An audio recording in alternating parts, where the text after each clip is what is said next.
समीपवर्ती ग्राम राजपुर स्थित वृद्धाश्रम में निवासरत असहाय महिलाओं द्वारा आश्रम पर असामाजिक तत्वों पर जबरन कब्जा करने के प्रयास के आरोप को आश्रम के महंत ने निराधार बताते हुए प्रशासन से निष्पक्ष जांच की मांग की है।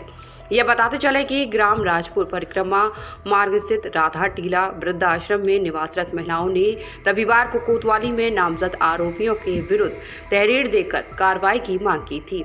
बड़ी संख्या में कोतवाली पहुंची असहाय महिलाओं ने अपनी शिकायत दर्ज कराते हुए कहा कि राधा टीला वृद्धाश्रम में करीब 40 कुटिया बनी हुई हैं, जिसमें निवासरत महिलाएं भजन कीर्तन कर अपनी गुजर बसर करती हैं, लेकिन कुछ भूमाफिया किस्म के लोग उक्त आश्रम पर जबरन कब्जा करना चाहते हैं। आए दिन असामाजिक तत्व महिलाओं को हथियार दिखाकर डराते हैं और उन्हें खाली करने के लिए विवश करते हैं।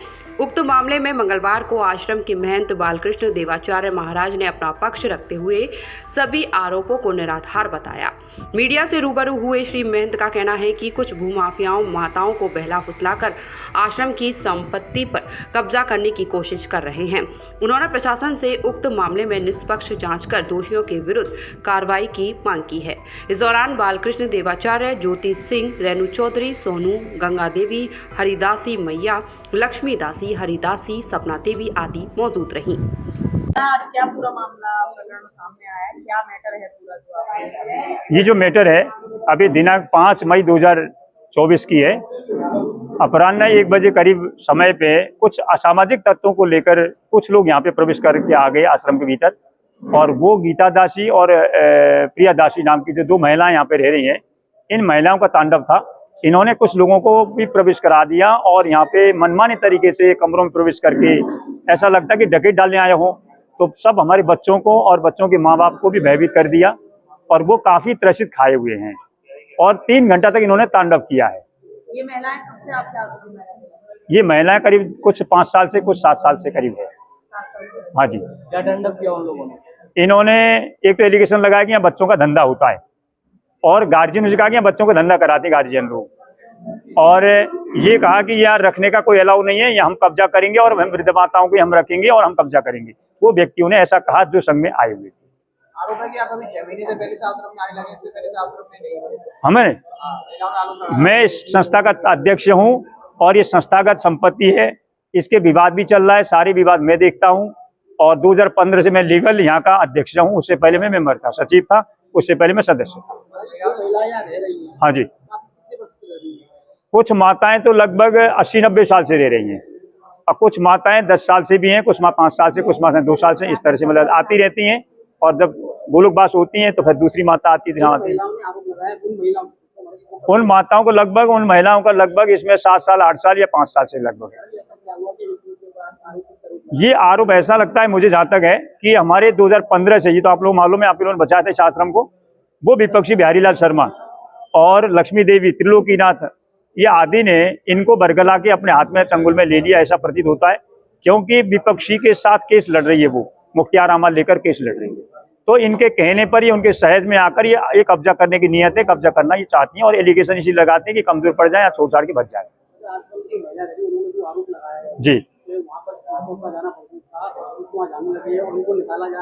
अच्छा, ये मामला ऐसा, जिसने एलिगेशन लगाया उनका पति खुद कमरे में रहता है, उन्हीं के साथ रहता है। वर्जित नहीं, वो कोई वर्जित, हमारे बायलॉज में, हमारे रूल में ऐसे वर्जित नहीं है, लेकिन हम कोशिश करते हैं कोई पुरुष न रहें, या रहें तो पति पत्नी रहें। ये हमारा शुरू से बायलॉज के आधार पर है, लेकिन ऐसा नहीं कि वहाँ वृद्धाश्रम में तो खाली माता ही रहे और कोई ऐसा बायलॉज में नहीं है, लेकिन कुछ पुरुष रहते हैं जो बुजुर्ग हैं, उनमें हमें भेदभाव नहीं, शुरू से भेदभाव नहीं था। ये भी है कि ये वृद्धाश्रम और बच्चों को भी रखते हैं। देखिए, जो ये बिल्डिंग अलग है, वृद्धाश्रम की बिल्डिंगें अलग हैं, बिल्कुल माताएं अलग रहती हैं, और यहाँ पे गृहस्थी लोग रहते हैं जो सेवादार है, हमारे आश्रम के गौशाला के सेवादार हैं, भंडारी के सेवादार हैं, कुछ सेवा देते हैं, उनके बच्चे पढ़ते भी हैं अच्छे स्कूल में। ये फोटो मेरी स्वयं बेटी, मैं स्वयं बोल रहा हूँ, ये 2 साल पहले भी वायरल बहुत कोशिश की थी। वो 8 साल की बेटी मेरी गोदी में, मेरी जैविक बेटी है, और बेटी के संग क्या मेरा उसमें थोड़ा बताया आप लोग, आप भी शायद पिता होंगे, समझते हैं कि भाई वो भी बंद कमरा नहीं, ओपन कमरा है, थोड़ा सा देख लो उसमें कमी क्या है, मुझे सुधारने का प्रयास कर दीजिए। हाँ जी, हाँ जी, कुछ लोग वहाँ आए थे, उनके इलाकों में अल्लाह से उनको डराया गया और मारपीट ये सब गलत है। हमारे यहाँ कुछ लोग रहते हैं, 10 साल से रहते हैं, वो लाइसेंसी हथियार है ना, वहाँ जाते हैं, कभी गौशाला में रहते हैं, मैनेजमेंट में है, वो यहाँ की देखरेख में, यहाँ की सुरक्षा में है। आपके द्वारा क्या प्रशासन से क्या मांग की गई है? मैं यही चाहता हूँ कि जो एलिगेशन लगाया और हमारी जो जितनी भी गार्जियन है, माँ बाप और बच्चे की, वो एलिगेशन के आधार पर उसके ऊपर कार्रवाई हो और सख्त कार्रवाई। महाराज पर जो आरोप लगाए जा रहे हैं उनके पीछे आप क्या मानते हैं? क्या कोई षड्यंत्र है, क्या है? ये जो महाराज जी पे आरोप लगाए जा रहे हैं, ये पूरा षड्यंत्र है। जब हम यहाँ सेवा में रहते हैं आश्रम में, तो हमारे बच्चे कहाँ जाएंगे? भाई आश्रम में ही तो बच्चे रहेंगे। हम आश्रम में सेवा करते हैं, बच्चों को पढ़ाते हैं आश्रम में रह के, तो ये कैसे एलिगेशन लगाते हैं कि हम बच्चों का धंधा कराते हैं? अरे अब पेरेंट्स खुद धंधा कराएंगे बच्चों का, ये सोचो खुद। बच्चे अपने पेरेंट्स के अधिकार में बच्चे रह रहे हैं, हम रह रहे हैं तो बच्चे रह रहे हैं, बच्चे वही पढ़ेंगे वही लगे। ये महाराज पे पूरा गलत आरोप है, पूरा ये षड्यंत्र के अनुसार है। वो ये चाहती है कि हम यहाँ सब लोग यहाँ से चले जाएं और अपना वो बस वही यहाँ पे रहें। कितने वर्ष से आश्रम में रह रहे हैं? मुझे यहाँ 10 साल हो गए आश्रम में रहते रहते, और उससे पहले मैं आती जाती रहती थी, महाराज जी से दीक्षित भी हुए। तो इतना बड़ा आश्रम है, इतनी महिला रहती है, तो सीसीटीवी अब तक क्यों चलवाएगा इस? नहीं, उसकी कार्रवाई चढ़ी यहाँ पे आने के लिए। यहाँ जब हम यहाँ आए, यहाँ पे हमें अभी 1 साल हुई है यहाँ आए, तो इसलिए भी सीसी कैमरा नहीं लगे, लेकिन इससे पहले दूसरे आश्रम पे रहते थे, वहाँ सीसी कैमरा लगे हुए हैं। नहीं सुनो भैया, यहाँ इस आश्रम में इससे एक ये नया बना है अभी, ये बिल्डिंग ये इधर, जिससे पहले एसी की ब्रांच एक और आश्रम मोतीझील, हम वहाँ रहते थे। कोई भेदभाव नहीं है, ना बच्चों में कोई समस्या है।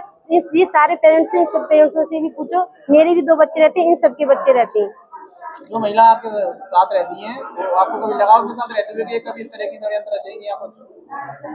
महिला जो आरोप जो लगा रही हैं, अरे वो पहले से बच्चों के खिलाफ थी। बच्चे यहाँ से निकल के जाते थे तो बच्चों को डंडा दिखाना, बच्चों को गाली देना। आप लोग आश्रम में रहते थे तो आप लोगों ने कभी इसका ऑब्जेक्शन उठाया जब वो इस तरह की? नहीं, ऐसे हमें इतना नहीं पता थी कि इतना ज्यादा बोलेंगी। ऐसे पता होती तो हम ऑब्जेक्शन उठाते। हम तो कहते मैया हैं, हमें क्या बताती कि इतना बोलेंगी हमारे बच्चों के लिए।